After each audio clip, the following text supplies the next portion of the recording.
like your coffee cup. Thanks. It has J on it. Welcome to the Milo Show. Cheers. Cheers. Thanks for performing, Jessica. Oh, thank you so much for having me perform. Yeah, thanks for having me in your It basement. was fun. You're welcome. This is our studio / interview wall. I like that. I like the stars. You got them ready just for our show. Yeah. Jessica, tell us about the Mythics song that you just performed. Australian Chalk was actually a song that Chad wrote previously. He wrote, there's kind of two parts of that song, like the second part with the big cymbals and the harmonies and stuff. And that the first part of the song Chad wrote, and it was just an instrumental, and it's really cool. Yeah. The guitar part that he plays is really melodic and pretty. And I don't know, we just decided to turn it into a Mythic song, and yeah. I wrote some lyrics. It has nothing to do with the name, Australian Chalk. I think it's a drug reference or something. I think it is. And but it sounds vague enough. Right. And so, but the song itself, the lyrics are about my son, Donovan. Oh, nice. And I don't even know how that came about. It just it flowed with the melody. And then, yeah, the second part we all wrote together in one of our lineups because we've had a lot of different members in and out, you know. But yeah, so the second part we all wrote together, and and then and we kept the name. And it starts out feeling like kind of like this lullaby. Yeah. And then it swells. Yeah. And there's like a lot of emotion towards after the second chorus. Yeah. And you can feel that. Oh, cool. Yeah. Well, I think that's why the song itself I felt like they dictated the lyrics. Yeah. And I have a lot of emotion about my little boy. He's great.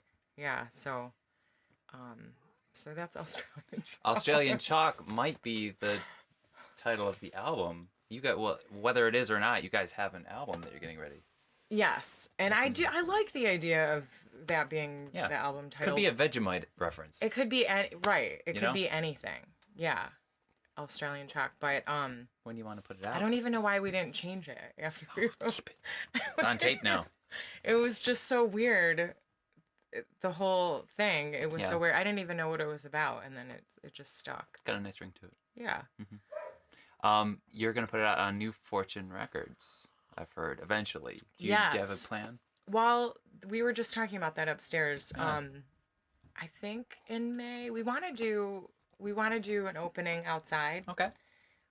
Where people could put their blankets down. Sounds great. We could, I don't know, they could be flying kites, things like that. This is good summer's eve music. Yeah. Perfect. Exactly. Let's look forward to that. Right. Maybe in the evening with the stars or something. With these stars, like yes. Yeah, like this wall. Cheers. Cheers. All right.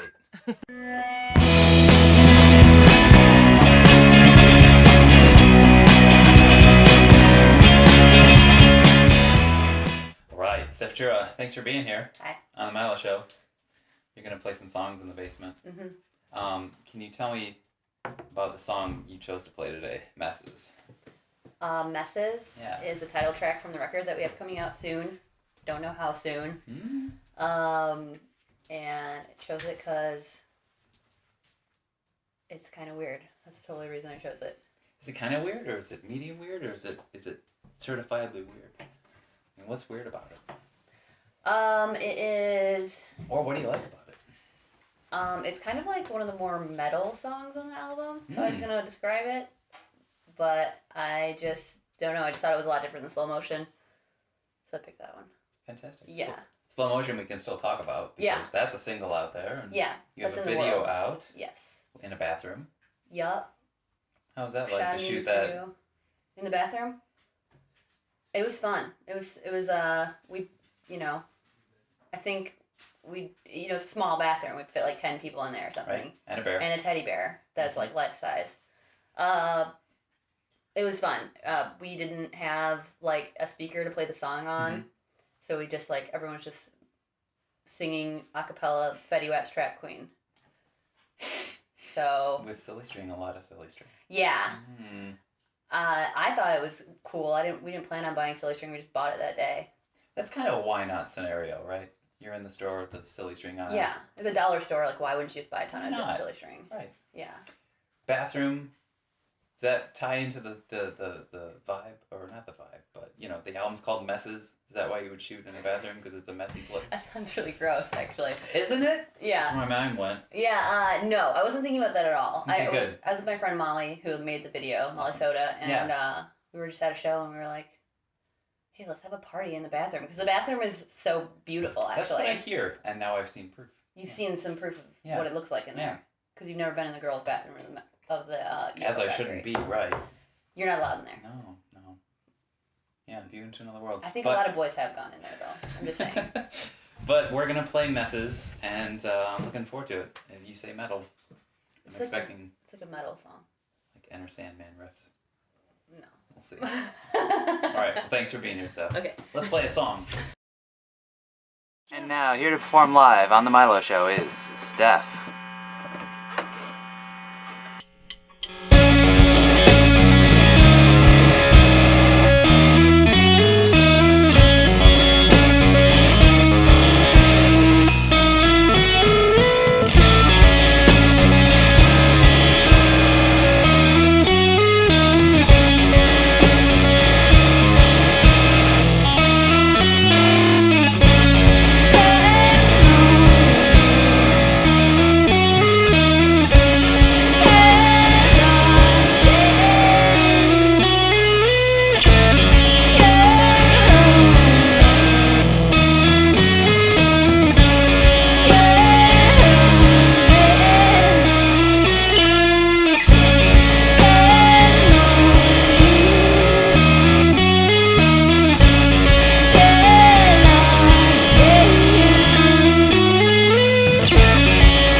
Shake it. Yo. Happy leap year. This year's a breach, but let's be clear. You should only listen to... Here we are, Doc Illingsworth on the Milo Show. Yes. In a basement. Happy to be here. How's it going? It's going pretty good. Basements are a comfortable place for me. YouTube is not a comfortable place for me. I'm not used to it. This is only my 6th episode. Okay. But you've been doing pretty good from what I've seen. No. Great job. But you're kind of a YouTube star, aren't you? I have a YouTube page, if that is the only qualification needed for YouTube stardom. Right. Sure. I should introduce properly Doc Illingsworth, rapper, producer. What can we tell you? What can we tell these people about yourself? What else are you into? What am I into? I like watching movies. I used to like comic books. I still like comic books, but I used to be like a collector somewhat. Don't be bashful. Don't be bashful. I don't know. Tell these people about yourself. It's from Detroit, born and raised. Been making music since I was like 5, I guess. Toy pianos, toy drums. Well, you know what? My Pots and pans. My older brother and sister, they actually got piano lessons coming up, and like they both ended up not enjoying it. So by the time I came along, they didn't put me into any piano lessons, but I would have loved to have had piano lessons. Yeah. But all through school, I played like drums in like the school band. Okay. So like that typically entails like playing one drum at a time. Beats. Well, yeah, When and how did you get into hip hop? Well, my big brother, my mom and my big brother. Like my big brother is also an MC. He's like 12 years older than me. So like when he was in high school and all that, like he had a crew of homies that rhymed and DJ'd, and like I kind of saw all that coming up. And then unfortunately, my brother's life kind of took a left turn in that like he kind of got involved in like the criminal lifestyle. And when he got locked up, me being like this young kid, I like just used to go through all of his stuff. So he had comic books, he had records, he had cassette tapes, and he had his raps that he had written. So I was kind of like learned a lot about music just through like going through and messing up all of his stuff, because like none of his comic books survived me tearing through them. But like I kind of developed an interest in drawing and all that stuff from all those things that he had left. And then also while he was locked up, they had rules about like how much property you could own in jail. So like he would order cassette tapes of like all the dope stuff coming out like in like the 90s essentially. And as he would get too much stuff, he would send those tapes back home. And I would be getting those too and devouring those, you know what I'm saying? Like all types of Wu-Tang stuff. That's like the gamma rays coming into you and you're Hulk and you're just becoming more of a specialist. It was kind of like, when I think about it later, it's like, man, that kind of made me, what I am, I guess. Like all of that stuff from him. And my mom too, like I mentioned her earlier, like she's an avid music fan, avid reader, and all of that stuff also had a big influence on like me doing creative stuff. What you've done with Detroit City, hey, we got a cat. What you've done with Detroit City, which is your group with Rufio, Uppercut. Yes, sir. Can You Dig It? CYDI. Even that and what you've produced as a solo artist has had a sense of a bit of. It's not your typical rap. Okay. It has that sense of comic book, video game, literature, sense of humor, So that, I don't know if that was important to you to distinguish yourself. You didn't have to be the bragging rapper guy. You guys could be the geeky rapper. Well, yeah, we do a little bit of all of that too, though. Like we'll brag. I mean, sure. The stuff that I've been writing lately is a little bit less of that. That's what we were talking about. Letting a bit of geek culture infuse raps. Nintendo sounds, things like that. Well, definitely video games were a big part of my early life. Just like I'm pretty sure I was a mistake baby.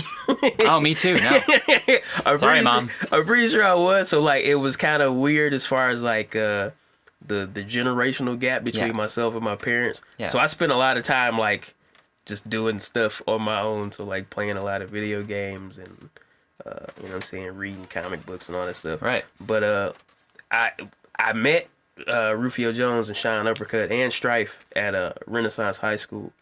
And I guess for people that don't know, Renaissance High School in Detroit is a school that at the time it was smaller, but you had to take like a test to get into it. Mm-hmm. I'm not a genius, I promise you, but we had to take a test to get into school. I got into school and met all of these guys with common interests in, you know, comic books and movies and what you would typically consider like nerdy, geeky stuff. And so like it exhibits itself in our music in that we just draw from those influences. Right. And it's comfortable for us because, you know, there's imagination involved, but for the most part, we're like being ourselves. Right. And just, you know, talking about these things that we're actually interested in or drawing from these influences that of things that actually interest us. Right. You know what I'm saying? I'm not a street person, not a street dude. That's not really in my music. No. You know what I'm saying? You're a doctor. I've fooled people into thinking I'm a doctor. There are MCs, there are lyricists, but then there's producers. Talk about working on just music, samples, beats, and how you got into production and your crazy production rate. Album every other month. I got into production initially because I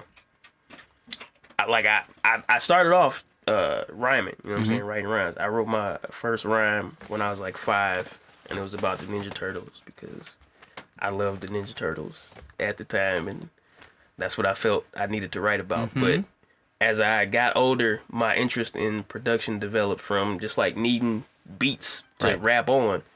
And at the time, like I want to say like somewhere in like the early to mid 90s, you know, when you think back, the internet and the scope of it, the speed of it is nowhere near as developed as it is now. It was like a novelty. Yeah, you know what I mean? So like in this day and age, if I'm just a random dude rapping and I want to find beats, I can get on YouTube or SoundCloud and steal somebody's stuff. 90 seconds. right, that quick and be rapping over it, you know what I'm saying, that evening.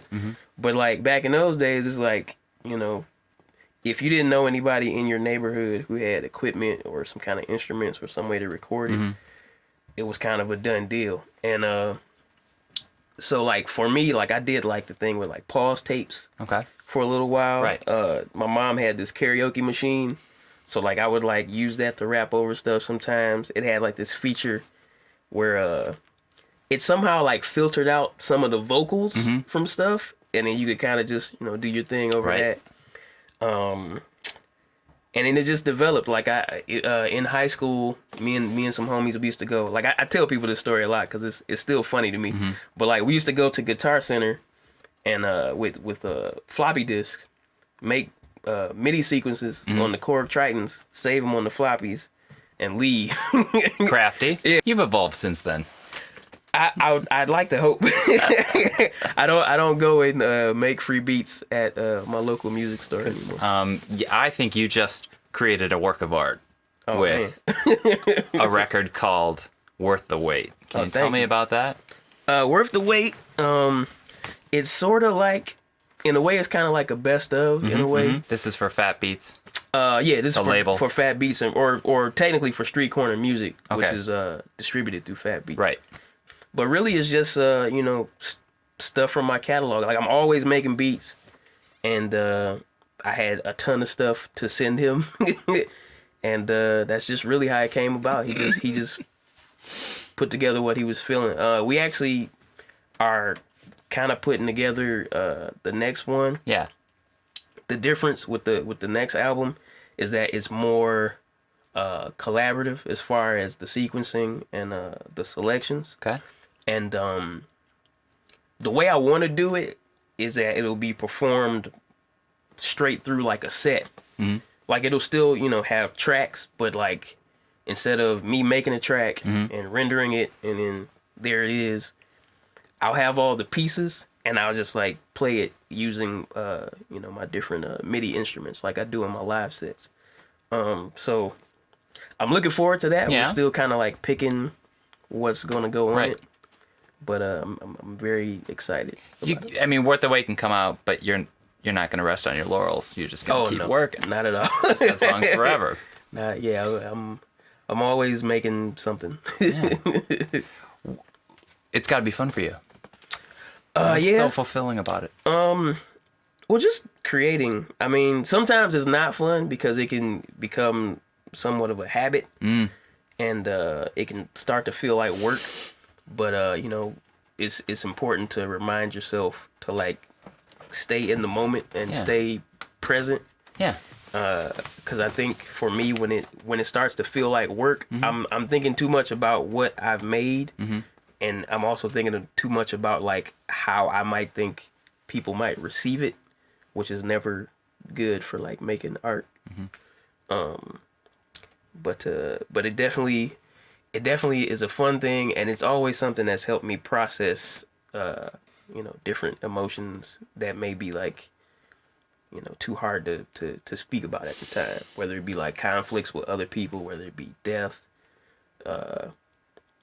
frustration, whatever, you know what I'm saying? Like Something metaphysical there. yeah, definitely. Even if it's a song called Chili Farts.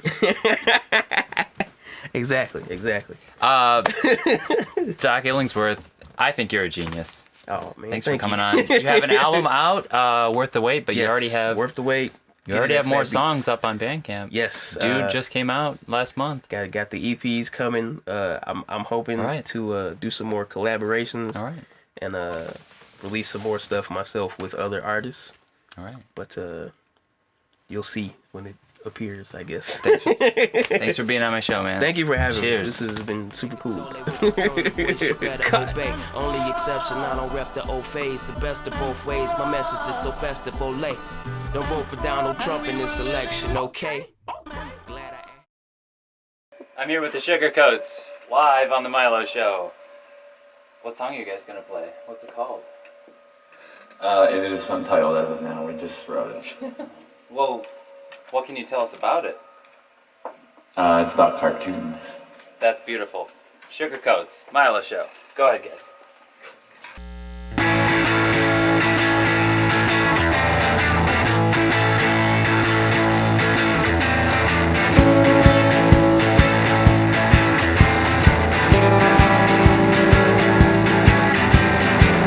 I don't wanna be an outline, not ever again. I wanna pick up my check, then when I begin.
Yeah, dog. I'm ready, dog.